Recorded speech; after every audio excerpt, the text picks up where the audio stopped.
So this problem asks you to put together some of the things that you have learned and apply it to a function that's a piecewise function. It's not a function we know the equation for each part. We don't know the overall equation. So the first question, evaluate the integral from 1 to 7 of f of x dx. That's just the area under the curve. So divide it up into nice easy parts. The area here is 3.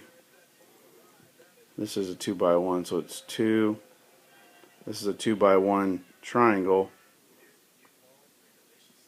so the area is 1. And if you want, you can divide that in a trapezoid, or you can do a square and a triangle. And so we have those areas. So the total area from 1 to 7 is the sum of all those areas, which would be 8.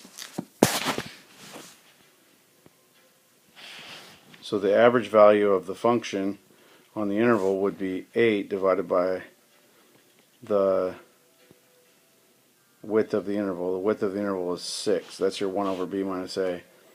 So 8 divided by 6 is 4/3.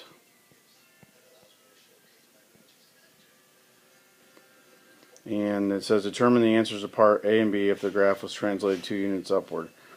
So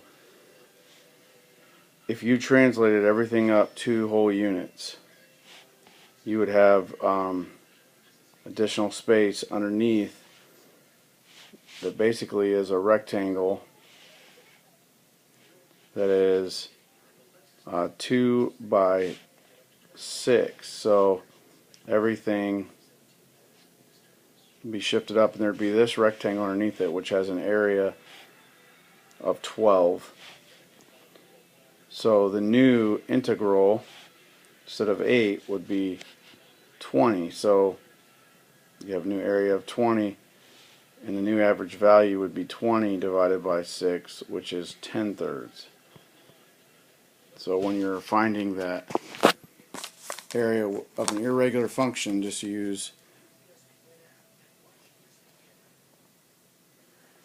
the things that you know, the concepts you know, and apply it to area, but use more geometric concepts.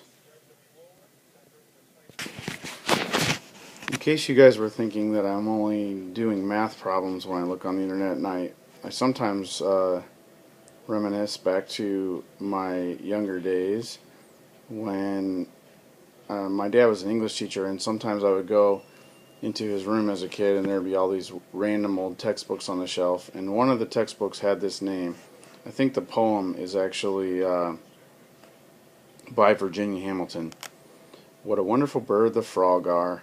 When he stand he sit almost. When he hop he fly almost. He ain't got no sense hardly. He ain't got no tail hardly either. When he sit on what he ain't got almost.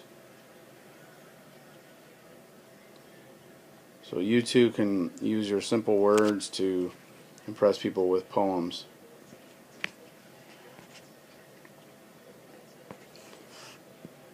Here's another story that I read in a graduate class one time. Our teacher talked about this, and I'm going to start it for you. And it goes along with, if you look up something called the Love Class, this guy started, and it sounds kind of funny, but when you read the story it makes a lot of sense. It's called The Girl in the Fifth Row, and I'm not going to give you the whole story, because if you want to look it up you can keep going. There's a website up there, you can type in The Girl in the Fifth Row if you want to read how it ends. But here's the part, the beginning of the story, and it eventually led to this class that met every year, a voluntary class that met every year at USC. And I don't know if it still goes on today, because I don't know if he's still a professor or not, but it's pretty cool, the meaning behind the whole thing.